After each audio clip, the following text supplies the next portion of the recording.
বর্তমানে এই শিক্ষকের ভিডিও সোশ্যাল মিডিয়ায় ব্যাপক পরিমাণে ভাইরাল। উনি নাকি ১১ বছর একজন মেয়েকে শারীরিকভাবে নির্যাতন করেন, আর এটা শুনে এলাকাবাসী তাকে এত পরিমাণ অপমান করে যে জোতার মালা পর্যন্ত তার গলায় পরিয়ে দেয়।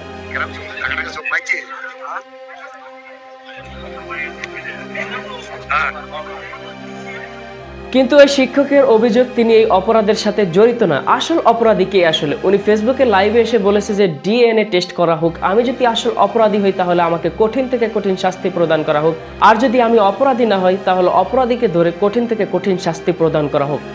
আপনাদের কাছে আমি অনুরোধ করে বলি, আপনারা আসল অপরাধীকে খুঁজে বের করুন, টেস্ট করা হোক যে আসলে এই বাচ্চা বাবাকে। আপনারা আমাকে টেক দিচ্ছেন, বিভিন্ন পত্রিকায় টেলিভিশনে বলা হচ্ছে।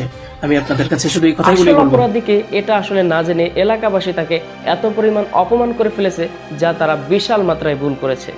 আপনার আশেপাশে একটু খেয়াল করে দেখবেন, মানুষ যাকে একটু সরল সোজা পায় তাকে যা ইচ্ছা তা করে ফেলে, অপমান হইতে যা ইচ্ছা তা করে ফেলে। একজন আলেম যদি এই ধরনের কাজ করে, দেখবেন মানুষ তাকে নিয়ে এত পরিমাণ ট্রোল করে যা বলার বাহিরে, এবং সোশ্যাল মিডিয়ায় একে নিয়ে মানুষ নানা মন্তব্য করে যাচ্ছে। মাদ্রাসার শিক্ষক যে 11 বছরের শিশুকে ধর্ষণ করছে সেটা উনি একটা চ্যালেঞ্জ ছুড়ে দিছে যে আমার ডিএনএ চেক করা হোক। এখন আমার কথা হচ্ছে, ডিএনএ চেক করতে যত টাকা খরচ হবে সেটা আমরা দিব। এবং সেই শিক্ষকের কথা মতো কালকে ডিএনএ টেস্ট করা হয়, এবং ডিএনএ টেস্টের রিপোর্ট এমন এসেছে আপনি শুনলে আসলে অবাক হয়ে যাবেন, যেটা বিশ্বাস করার মতো ছিল না। ওই আলেমকে ফাঁসানোর জন্য আসলে এই ধরনের নাটকগুলো করা হয়। আমাদের আশেপাশে এইরকম অনেক কাহিনী ঘটে, যাকে একটু সরল সোজা পায় তাকে ফাঁসানোর জন্য এইরকম অনেক কাহিনী ঘটে। ডিএনএ টেস্টের রিপোর্ট হিসেবে এসেছে তার নানা আসল অপরাধী। ওই মেয়ের বাবা অনেক আগেই মারা গিয়েছিল এবং সে তার নানা বাসায় থেকে পড়াশোনা করে। মূল অপরাধী তার নানা, শুধুমাত্র ওই আলেমকে ফাঁসানোর জন্য ও নানা বাঁচার জন্য এইরকম একটা নাটক সাজিয়েছে।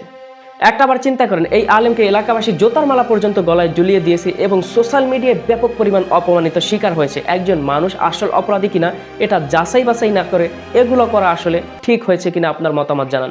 একজন আলেমকে যখন মানুষ পায় সরল সোজা পেয়ে, যখন আলেম দেখবে যে কিছুই বলে না, তখন মানুষ আলেমদেরকে নিয়ে এই ধরনের সিনেবিনি করে।